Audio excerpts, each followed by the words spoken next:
What is up, Duelist Arts and Crofts? Once again, bringing you your daily dose of Yu-Gi-Oh! GOAT format action. Today's feature match, we got Blackluster Zamasu versus Pain 123. As always, both players rated in the top 200 of Duelingbook GOAT format ladder at the time this match was played. Let's hop right into it.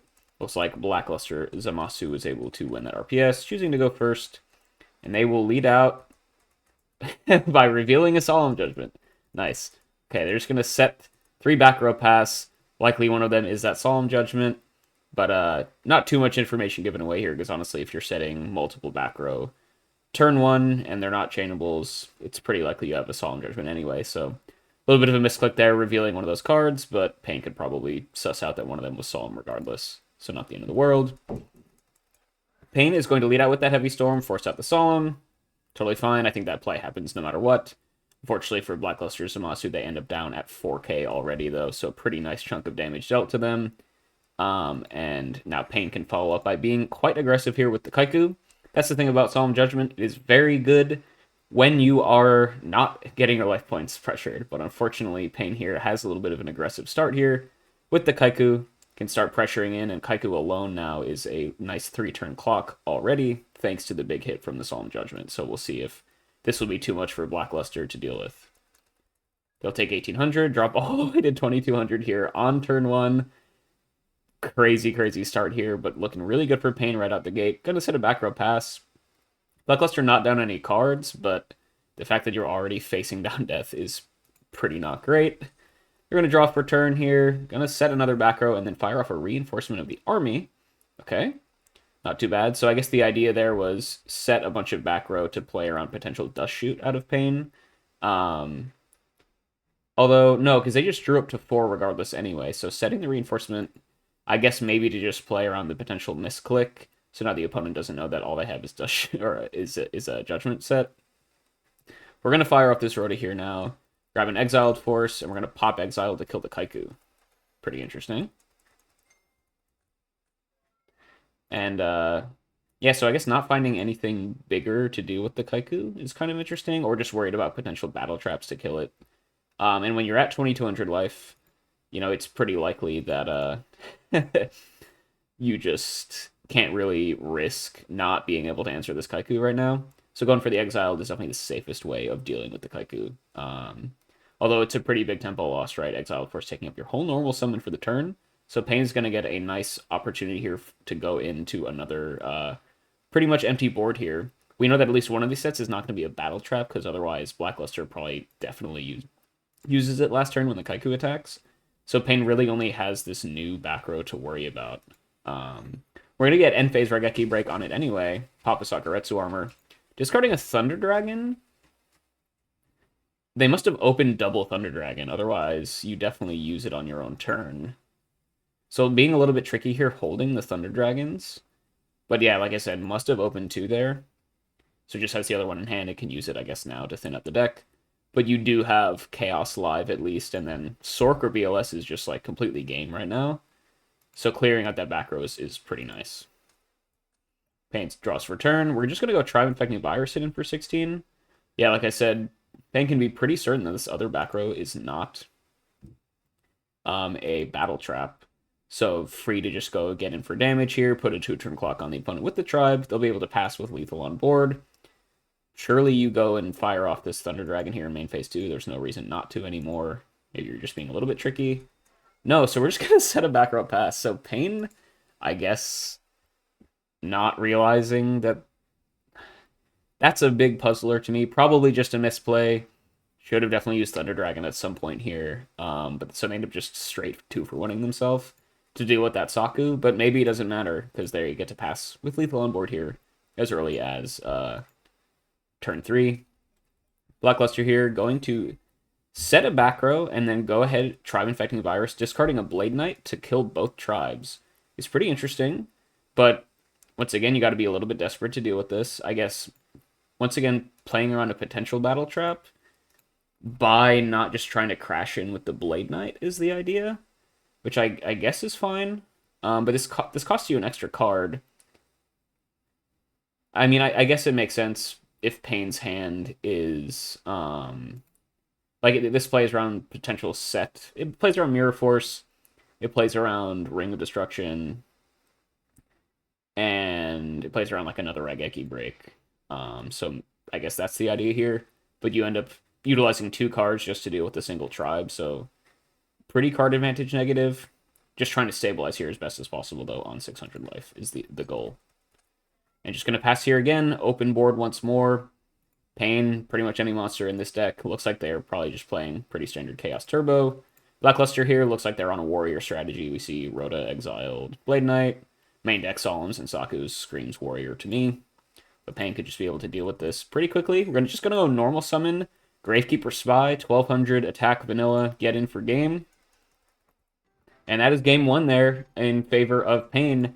And yeah, you can see the issue of using Solemn too early when you have nothing, when you have no board presence to really defend it. And Pain is going to take that one down pretty easily. I'm going to say thank you very much for paying half your life points and then not having any good outs to any of my monsters. And we'll go to game 2 here. Blackluster on this warrior strategy will be able to go first, but looking really solid for Pain here on what looks like Chaos Turbo. Blackluster, like I said, will be going first here, though. They're going to go set a couple back row pass. Okay, so ideally for them, at least one of these is chainable, so they don't have to commit into Solemning a heavy again like last game. We already get Standby Face Trap Dust Shoot, so we get to see what both players are rocking in their hands. Pain has a pretty good one. They open Thunder Dragon, Night Assailant, Tsukuyomi as the Trap Dust Shoot targets. They also have Graceful, Book of Moon, and Sakuretsu armor, so a little bit of side deck tech coming in here against Warriors. Blackluster's stand is pretty solid here as well. Mystic Swordsman to deal with any sets. Blade Knight, Breaker, both really good cards, and a Rhoda here to kind of search up anything that they might not want. A little bit monster heavy, though, which actually is not super ideal for Warrior, but at least you have a good number of threats here. And you get to play with perfect information for the most part. Now, when you see your opponent's opening hand has TD Graceful, you're pretty much always going to take back or send back that Thunder Dragon. I still think you probably fire off the Graceful if you're Pain, because you can always just bank a flip monster off the top 3 cards of your deck to discard to Night Assailant. And you're kind of incentivized to do that, because otherwise your opponent's just going to know your hand entirely. So I think it's worth taking the risk that maybe you won't find a flip monster, because it's decently likely that you do, and even if you don't, you at least get to discard some of the known cards, which is pretty good. So I expect to see the TD sent back there. Yep. And now Blackluster, you know about Saku and Book of Moon, which is pretty two good cards to know about playing around. Pain shuffles the deck, fires off that Graceful. This will resolve. Pain trying to hit a flip monster here. Looks like they do not, though, so they're going to keep the Night Assailant in hand. Discard 2 known cards. Going to go Tsukuyomi and Book of Moon, which is a little bit interesting to me because Tsukuyomi is an absolute house against Warrior. It just kills so many of their monsters, and specifically all the monsters that we know are in Blackluster's hand. So discarding it here, unless you're running multiples, seems a little bit weird to me because it can just do so much, but maybe just means that they have a lot of really strong cards in hand, is the idea. We're just going to go normal summon Breaker, so trying to get offensive here. Breaker effect will get Ring of Destruction, though, so Breaker will die. Both players will take 16, and Pain will not have any monsters on the board here. So, honestly, decent turn there for Blackluster. Then Pain's going to set a couple back row. One of them likely is Sakuretsu armor, but the other one is unknown, so Blackluster is going to have to be a little bit cautious proceeding here. Get to draw for turn. Go Breaker. Yeah, I think that totally makes sense here. Try and pop a Sakuretsu armor, because you know that is one of them. You hit a Dust Tornado as well. Okay, so Pain setting double unchainables most likely. You have to guess the other one Saku. But honestly, you're fine running Breaker into a Saku here, because then you just get a nice little 2-for-1. And Blackluster will actually just end up being up a bunch of cards, if that is to resolve. So yeah, get in for 16. Pain is going to Saku it. There is a good reason to maybe hold Saku here, so you don't actually just get 2-for-1 to buy this Breaker purely. But gonna choose to do that, and now they only have now they're just down a full card, and Blackluster is actually in a pretty good spot here. Blackluster gonna set a back row pass. We know they still have Rhoda in hand, or maybe that's the bluff set. But Pain has no knowledge, of course, of the hand. Pain here gonna go set a monster, set a back row behind it. I think we're in at the point where it's a lot of unknown stuff, although that could very well be a Night Assailant, which is good if it can resolve against Warrior, but we know there's Mystic Swordsman and Blade Knight in hand from Blackluster, which are 2 cards that can just easily deal with the Night Assailant if that is the card that Pain chose to set. Blackluster going to fire off a Rhoda here. Okay. So this is really interesting. We're going for Rhoda when we have Exiled, or when we have Blade Knight and Mystic Swordsman level 2 in hand. So I feel like you'd rather save the Rhoda for something like you have enough stuff to deal with flip monsters. There's a good chance it's only Knight Assailant. Um, so using your Rhoda for redundancy and flip effects is a little bit odd, especially because we didn't see any other battle traps in Pain's hand pre Graceful Charity. They've already used one Sakuretsu armor and a Book of Moon, which are both two plays that could stop you from attacking in with your monsters. So maybe a little bit conservative here, going for this exiled play. We'll see if they end up getting punished. Maybe Blackluster thinks they're so far ahead that they're actually totally fine playing the conservative route here, but I'm not sure if you can be that comfy right now. But we'll see if this works out. Exiled will pop the Knight Assailant, okay? So not the end of the world for Pain by any stretch of the imagination. Blackluster used their whole normal summon for the turn for this, so not going to be able to commit another threat to board. And gonna add another back row as well, so we know the hand is Mystic Swordsman and Blade Knight. And we're just gonna get end phase, Dust Tornado here out of Pain, yeah, to pop that. And so revealing that it would have been super safe there for Blackluster to just go for the pure +1 by attacking over with the Mystic Swordsman or the Blade Knight. So not being able to punish Pain for setting a pretty bad card in the matchup against Warrior. Honestly, Knight Assailant is one of the top cards that you want to be siding out against Warrior. And you honestly don't even want to always be siding in Dust Tornado. So interesting side deck strategy here for Pain. Bringing in stuff that you don't normally see and leaving in stuff that you don't normally see. So we'll see if this ends up getting punished by Blackluster. Board state nice and simplified here. Torrential getting hit for Blackluster. Another card that you usually don't see post side against Turbo, because Warrior, generally, you're the one who wants to be torrentialing. You don't want to be torrentialing the board, right? Because you're the beatdown deck in the matchup. But depending on the 55, it could maybe make the cut. Pain here, down a card, though, but not out of it yet. Just going to set a back row pass.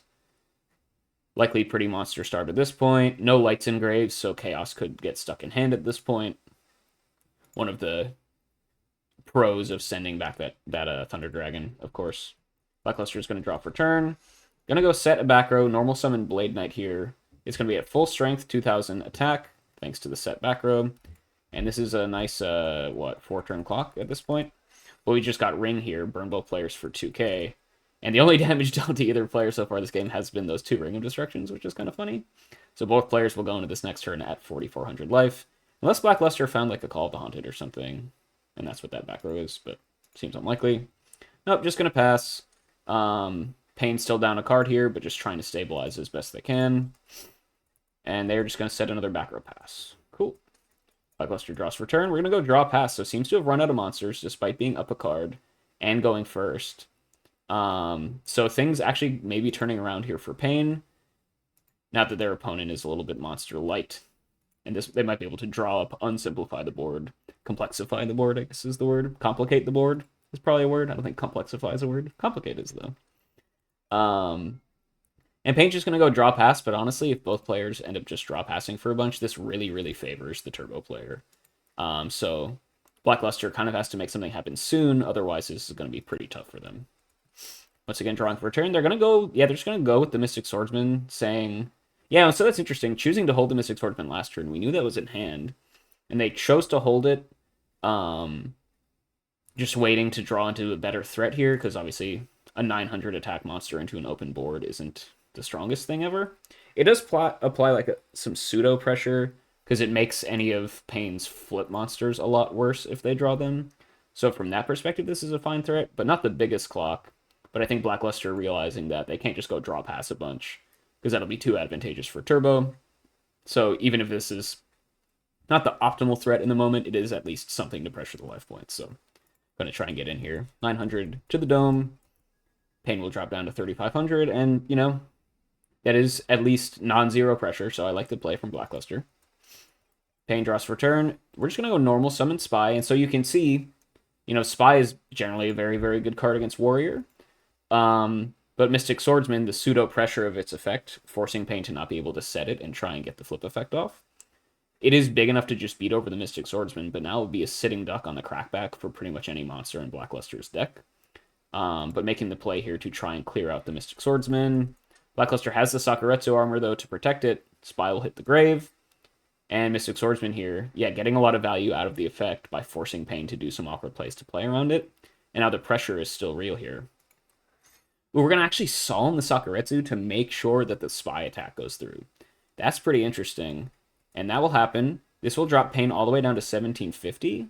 But that, it equalizes card advantage here for Pain. Their Spy will live. Will it live to be able to turn to defense position? We will see.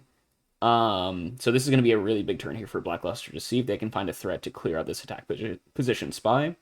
Otherwise, it's going to be really, really tough for Blackluster to make any progress if this Spy is able to just sit in a defense position and wall them out forever. Going to pass, though, no back row, so any monster pretty much in the deck, besides another Mystic Swordsman, will be able to just kill this Spy. And we find a reinforcement of the army. Donzalug would go crazy here. We're just going to go for Blade Knight, though. Also totally fine. I mean, I guess might as well play for damage at this point. You get to hit your opponent for at least 400. Maybe 800. We're going to go Snatch, Seal the Spy for game. Okay. Well played. Game 2 goes to Blackluster.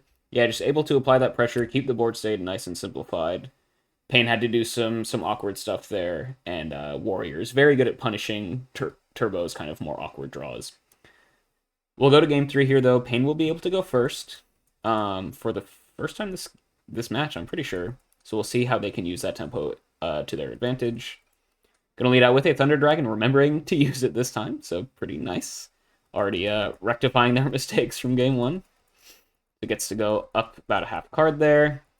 And then we're going to set a couple back row and fire off card destruction. So another card that is generally not seen post-side against Warrior, but they will at least get a good amount of activation off of it, or a good amount of value off of it, because they were able to lead out with the Thunder Dragon first. So it's essentially a free card destruction. And if your hand is pretty mid, like no Trinity or anything, good chance that it will be improved by cycling back away. And Pain was able to set a couple back row here that they wanted to keep post-card destruction, so not too bad. Oh, and they opened double Thunder. Oh, no, sorry. I lied. Yeah, the hand that they discarded was Tribe, Thunder Dragon, Zambira, another Thunder Dragon. So already getting Chaos online pretty early. Pitching a couple good cards in the matchup. Zambira is definitely sided in. Very good against Warrior. And Tribe, of course, is just good against tribal decks. So, but no Trinity, right? So I think firing off the card D here makes sense if you want to hunt for kind of a stronger opening. Let's see what they hit in Blackluster's hand. Snatch, Saku, Blade Knight, Kaiku, and a Rhoda. Definitely a totally playable hand there for Blackluster. But notably, no Trinity. So both players here are going to have a decent chance of drawing into some of the good stuff. Pain, of course, will be able to use it first, though. So we'll see who wins this little bit of roulette. Pain finds a Delinquent Duo off the card destruction, so really strong. Spinning that roulette and finding Trinity turn 1 is really nice. They're going to rip out a Donzalug. Okay. Definitely a card that's good to, pretty good against Turbo if it's ever able to connect. So good card to not have to worry about. And then Blackluster Soldier, or Blackluster Zamasu. It's going to discard a Breaker here as well, so potentially a lot of monsters in hand. Yeah. That's a lot of monsters in grave, though, as well. So, something to think about for Blackluster. And then Pain's going to go set a monster, set a back row pass. Maybe they have 2 chainables. Maybe they have a Solemn. I guess we'll kind of see. Blackluster will draw up to 4 cards here. Go to main phase 1. They're going to fire off that Heavy Storm. But Pain, yeah, has the Solemn here. Very good card against Warriors. Allows you to set your hand to play around Trap Dust Shoot that every Warrior plays against Chaos Turbo. And so you can set your hand to play around Dust Shoot without as much fear of Heavy Storm, because you can just Solemn Judgment it to protect the rest of your cards. Pain will take 3,500 damage for the privilege, though, but better than, going down 2 cards. That's what it's in the deck to do. And now Blackluster is going to go set a monster, set a couple back row pass, which is pretty interesting. Warrior decks do sometimes side into Magician of Faith or Gravekeeper Spies against Turbo to kind of punish them for maybe siding out their Nobleman of Crossouts, which is a pretty common strategy. So could be interesting to see Blackluster maybe could resolve a Magician of Faith here and get a lot of value. We'll see, though. Pain's in a really good spot thanks to that duo already up a card here, right? Yeah, so not too bad. We're going to get end phase Dust Tornado on one of those back row. Hits a Ring of Destruction. So one of those limited traps will not be available for Blackluster to use. Then we're going to set a back row pass. Oh yeah, we're gonna use the Dust Tornado second effect to set another back row. That's cool. Don't see that every day, but definitely sometimes useful. And if this was a trap that was set, it is now usable on this turn because it was set on the previous turn. So it could be pretty nifty. Pain gonna go flip summon Spy, which is quite good against Warrior. As I was saying before, anytime you can get a defense position Spy on the board as Turbo against Warrior, you are feeling really nice. And then we have Zumbira here as well, so running multiple copies of that big beater in the side. Gonna use it to get a little bit aggressive here. You can go Zumbira, beat over the set monster, Spy get in for 12. That's what we'll see. You hit a Sangan here for Blackluster. Okay, so definitely gonna be able to get the search off. Tsukiyomi is kind of nice to deal with the Zumbira, but doesn't deal with these spies, so maybe we're just gonna see a Ninja Grandmaster here, even if it doesn't kill the Zumbira, just to clear out these spies, because that's priority number 1, you would guess. I'm gonna grab a Magician of Faith, though. Okay, yeah, so Blackluster siding into the Flip Monster stuff is pretty, kind of almost expected at this point in the metagame. And definitely has some nice stuff in the grave to go for. Heavy Storm when your opponent has a couple of back row set is nice. Snatch Steal is really nice here if you can clear out the spies using it, or just steal the Zumbira. So interesting to see how they utilize that card. They will get hit for 1200 here though, thanks to the spy, and honestly Pain still in a really good spot here, with 2 of the best cards to have on the board against Warrior, chilling around here, 2 spies and a Zumbira. Looking pretty solid there for the Turbo player. Blackluster is going to go set Magician of Faith, set a back row pass. We'll see if Pain has any way to deal with this, or if they're just going to be able to resolve and grab one of those spells in their grave. Pain, yeah, just attack in, go for the same play. Kill the Faith. We're gonna grab Rhoda, which seems a little bit weird to me. But I guess if you go for a Blade Knight or a Ninja... Oh, yeah, so sorry, you couldn't grab Ninja Grandmaster off of the Sangan. So maybe going for the Faith to get Rhoda to grab Ninja Grandmaster, which is a little bit long, but like I said, dealing with these spies is kind of priority number 1, so even if it takes you a couple turns to get there, that's probably a good play.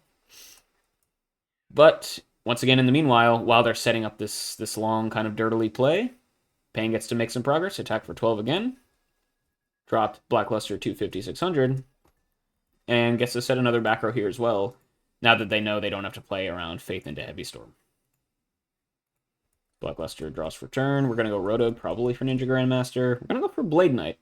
Okay, a little bit interesting. Maybe has a ring or something to deal with the spy. And at least Blade Knight's big enough to kill the Zumbira, if that can go through. Gonna set a back row, power up the Blade Knight to 2k. I guess it would have been anyway. We're just gonna sit on the Blade Knight, which is kind of interesting to me. I mean, I guess it kind of stalls out. We're in a stalemate at this point. If Blackluster chooses not to attack, trying to play around Mirror Force or or Sakuretsu Armor, of course. But you kind of need to make progress. I guess maybe if you just set a Solemn Judgment, I can totally see not attacking here, because you want to hold it to... You want to hold your attack until you can back it up with a Solemn. So maybe that's the play. We'll see, though. And Face will just ring the Blade Knight, though, for Pain. That will drop them down to 1500, which is quite low. But now, that's a lot of potential damage coming in. 2 spies is 2400. You can also just attack with 1 spy and then set up for lethal next turn. Right? So a lot of options here for Pain, having killed that Blade Knight. Just going to go straight to battle phase, get in for 12. Sakuretsu Armor is going to come out, but this is positive card advantage for Pain, because you're just dealing with half of the spy activation, right? Such a good card against Warrior, and trading favorably against a lot of the spot removal that Warrior decks play. Threat is dealt with for now, though, unless Pain wants to go super duper aggressive and turn their remaining defensive mode spy into attack, but we'll see. Blackluster draws Exiled. We're going to exile the spy. So spy there, doing a bunch of damage and getting a 2-for-1 there, trading for Exiled Force and Sakuretsu. And yeah, Pain is just in a really, really solid spot here. They're at 1500, which is a little bit scary, but they know Ring of Destruction is in their opponent's grave, so it's not as scary as it would be under normal circumstances. So I think they may have just stabilized at this point, for the most part. Just going to set a back row pass, though. Unable to find any clock. That's one of the downsides of Zumbira. But the fact that it's just able to get a bunch of value is, I think, totally fine. Worth not being able to pressure the life points, and specifically this matchup where Turbo's not the aggressive deck. Blackluster is just going to draw back row pass. Cool. Pain, going to set a monster pass. Yeah, now this is the real threat. Lots of good stuff that this set monster could be. Blackluster is going to go mind control the set. Okay. And they take a Magician of Faith. Wow, so we can go back. We can steal maybe Rhoda, maybe Heavy Storm, maybe Snack Steal. A lot of good options, and it prevents Pain from resolving their own Faith, which is kind of nice. Although their graveyard doesn't have too much good stuff in there, but better than nothing, right? We're going to grab Heavy Storm, but Pain is going to think on Summon. Yeah, target's okay. And then we're going to... Oh, sorry, Blackluster was going to think on Summon, and we're going to chain Torrential to try and... Okay, so the plan is, because you have Heavy Storm, you kind of want to use your spells now, clear out the back row. If you have like a Blade Knight or something to attack for game, you definitely want to resolve this Heavy. So Torrential will wipe the board. That's one less back row that you'll lose to Heavy, and then you can go summon Blade Knight for game. It's probably the play. We're going to go Heavy. Pain, yeah, back row is completely gone. And then... Oh, we're just going to duo to wipe out the last card. Wow, okay, so just saying, let me simplify the hell out of this game state and try and win the top deck war? I mean, Warrior is set up to exactly win these sorts of scenarios in a top deck war, so I can see going for this. It's just kind of funny that they went through all of that and then didn't have a game-ending threat. But I definitely don't hate it, although Pain could just top deck any Chaos Monster, Breaker. A lot of stuff just wins the game right here because Blackluster is going to drop to... Oh, no, sorry, they already took the 1,000, so they're 2,600. Pain, though, going to set a monster pass, so turn one of the top deck war kind of won by Pain. Unfortunate for Blackluster that they're behind the tempo here, but such is life. They're going to find a Mystic Swordsman, though, which is really strong. They get to pop the set monster, which is a Spy. That's a huge top deck from Blackluster. But this is exactly what they set up for. They said, I'm Warrior, I win top deck wars. I don't care what you're going to draw because I'm just going to out top deck you. And that is a really, really good draw there to deal with that last remaining Gravekeeper Spy. And now the most effective wall in Pain's deck is just gone. Gonna drop return. Okay, we see Chaos Sorcerer, though, come down. Chaos has some top decks up their sleeve as well, of course. Chaos Sorcerer will come down. You can just beat over the Mystic Swordsman, drop the opponent down to, 1,200, and then pass with lethal on board. Is pretty nice. Mystic Swordsman will die, and then Blackluster... One last turn. Let's see what you got. We're going to get Premature Burial, but with no... Oh, we're going to Premature the Exiled, pop the Sork, is the idea. That's the only thing you can do.